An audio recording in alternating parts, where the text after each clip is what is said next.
How you guys doing, cuzes?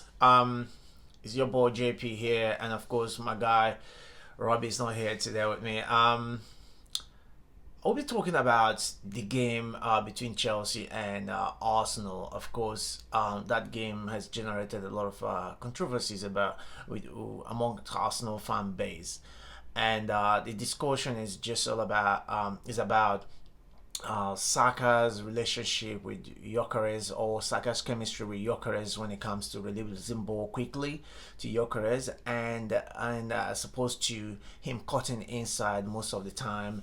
And some people have called Saka selfish. Some people have described him as, oh, maybe he's the main man and he's got to take more responsibilities, or he sees himself as that guy to take more responsibilities.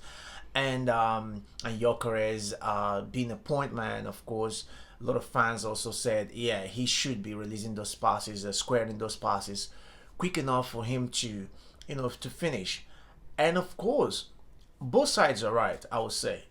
Everyone's opinion in this situation is actually correct. And I'll tell you why. As a striker, as the point man, and someone who is really under pressure since his arrival at Arsenal, everybody expects Gyökeres to hit up to that the kind of numbers he had at Polish league or Portuguese league, and arriving at England. Of course, there will be a huge um, expectation, and of course, it is rightly so. But you would want your striker to, hit the mark, keep going, and all of that. He's got a few goals already, but you are right as an Arsenal fan if you say Saka should square those passes as soon as he gets it, or as soon as he sees Gyökeres making that run and it's clear, he can throw those passes, whether it's right foot or left foot, and that's correct because I've watched a few games Arsenal played where Saka had that opportunity to boom square that pass quick enough, but cuts in and then finds Odegaard, and then yeah, Gyökeres, you could see frustrations all the time, and you ask yourself, if you expect your number 9 to hit 15 to 20 goals or 25 goals a season, then you must provide him those services. You must consistently provide him with those services. Now, you could say, oh, he might not get on, he doesn't get onto them and all of that, but it's about volume. If you're not creating a good volume of chances for him, you're not going to get the best out of him. You look at Haaland at Manchester City. Haaland will give you 30 goals per season, but go check how many goals he missed in that season. He probably missed 40 something, 50 something. But then we all going to hail him and call him the big man. He's the best striker in the world. Of course he is. But then it's about the volume of chances Man City creates for him per game. If you provide him with 8 chances, he's probably going to score hat-trick. And then 5, nobody will remember it. If you provide him consistently with 8 chances every game, of 6 to 8 chances, he's gonna give you a lot of hat tricks and a lot of doubles. But if Gyökeres is making these runs, and then you see Odegaard, there's a game I watched and I was really frustrated for the guy. I was so sad for him that he made runs and then changes his direction 3 times. Still, Odegaard refused to lay that pass, and then got closer and then finds Martinelli.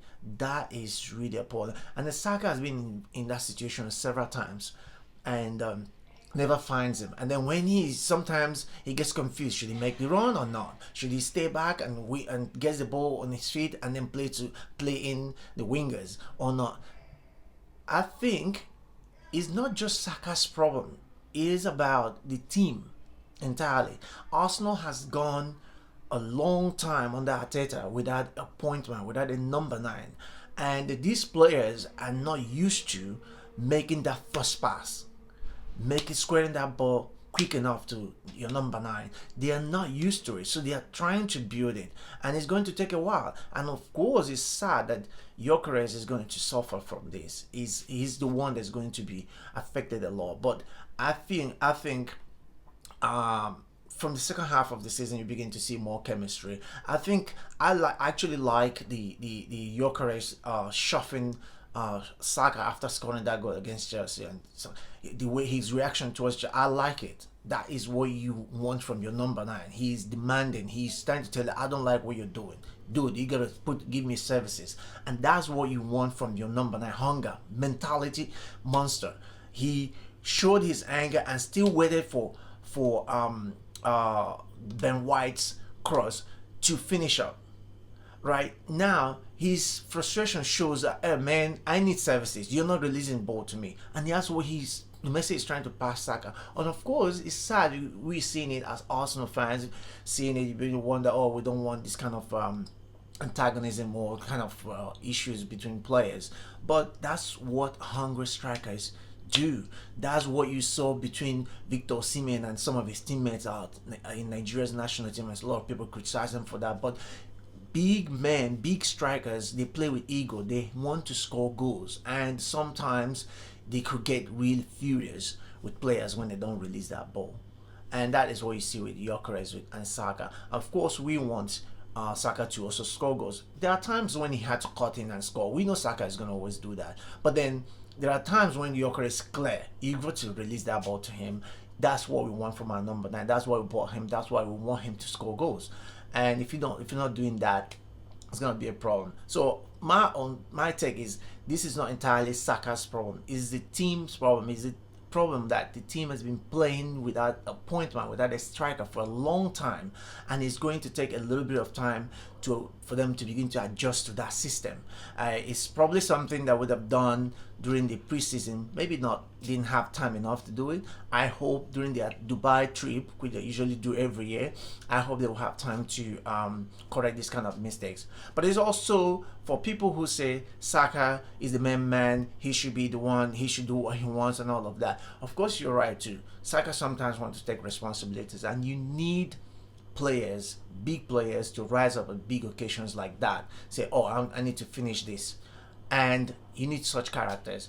But then services is also needed up front by the big man in your careers. But everyone is right in this. We just think it's a team's problem, and it's probably going to be fixed with time. But you guys, let me know what you think in the comment section, and please don't forget to subscribe and share and like. I'll see you guys on the next one.